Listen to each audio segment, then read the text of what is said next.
Welcome to The Explainer. You ever wonder what's really going on when a cake bakes, a fire roars to life, or even when an antacid calms your stomach? Well, it all comes down to one thing: chemical reactions. Today, we're going to decode these amazing transformations, and I promise by the end of this, you'll see the world around you in a totally new light. So here's our game plan. We'll kick things off with what a reaction actually is. Then, we're going to turn you into a detective, showing you the telltale signs to look for. After that, we'll dive into the 4 main blueprints that most reactions follow, look at the energy that powers them, and finally, we'll put your new chemistry toolkit to the test in the real world. All right, let's get right to it. If you really want to get a handle on chemistry, you've got to start at the beginning, right? So we have to tackle the most fundamental question: what exactly is a chemical reaction? At its heart, a chemical reaction is really just a process of transformation. Honestly, it's a lot like cooking. You start with your ingredients. In chemistry, we call those the reactants. You mix them up, maybe add some heat, and you end up with something completely new, like a cake. That's your product. And if you could zoom into the atomic level, this is what you'd see. It's not magic, it's just a huge reshuffling. The old chemical bonds that hold the original molecules together, they break. Then, all the atoms get rearranged to form brand new bonds, creating totally new substances. Okay, so these transformations are happening literally everywhere all the time. But, they're not always super obvious. So how can you tell if a chemical reaction is actually going on? Well, it turns out you just need to know which clues to look for. And here it is, your official chemical detective kit. There are 4 major clues. First, do you see a sudden change of color? Or how about bubbles? If something's fizzing, that means a gas is being created. Here's a cool one. What if you mix 2 clear liquids and suddenly a solid appears out of nowhere? That's called a precipitate. And finally, the simplest one, does it get hot or cold? If you notice any of these signs, you can be pretty darn sure you're watching a chemical reaction in action. So now that you know how to spot a reaction, let's get to the really good part: understanding them. And here's some great news. Chemistry isn't just a bunch of random chaos. Nope, most reactions follow one of 4 very predictable patterns, or blueprints. And once you learn to recognize these, you can actually start predicting how things will react. So here's our map for this section. We've got combination, which is all about building things up. Then its opposite, decomposition, which is all about breaking things down. And then we have the 2 swapping reactions: displacement, where one element cuts in, and double decomposition, which is like a big partner swap. Let's break each of these down. First up is combination, sometimes called synthesis. The name really says it all, right? This is our building blueprint. It's all about taking simpler parts and creating one new, more complex thing out of them. The pattern is just beautiful in its simplicity. You take substance A, you add it to substance B, and they combine to form a single new substance, AB. That's it. 2 or more things go in, 1 thing comes out. And the most perfect real-world example is how water is made. You take 2 separate things, hydrogen gas and oxygen gas, and when they react, they combine to form one single compound. Good old H2O. A textbook combination. Okay, on to our next blueprint, decomposition.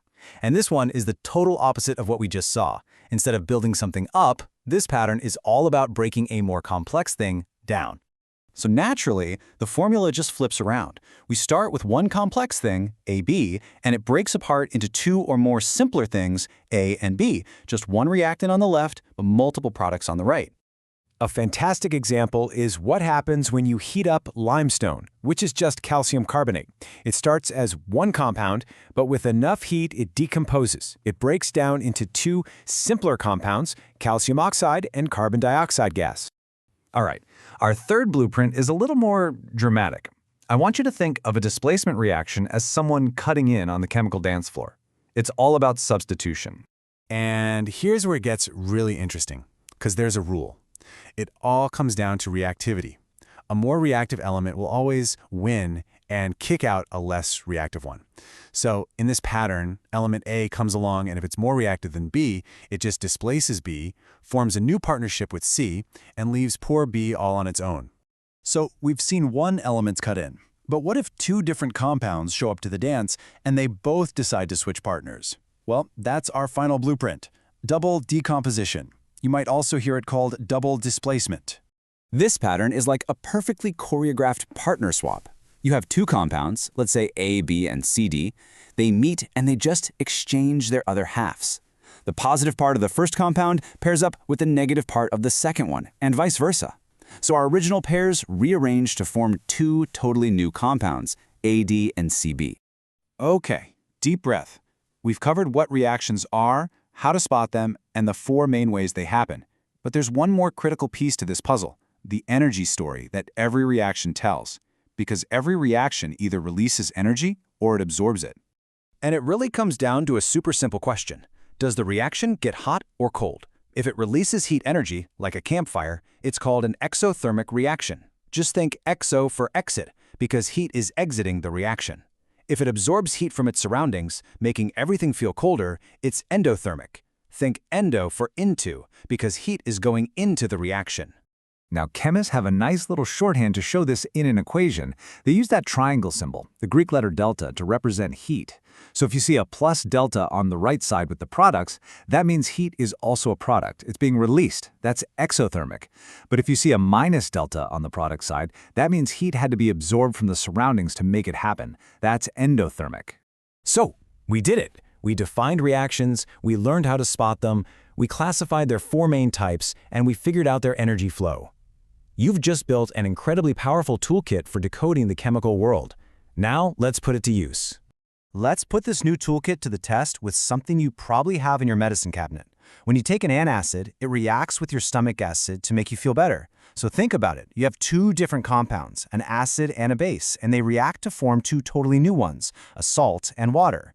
Which of our four blueprints does that sound like? If you said double decomposition, you are absolutely right. Two compounds swapping partners. And see, that's the whole point. Once you learn these simple patterns, you start to unlock the chemistry that's happening all around you and even inside you every single day.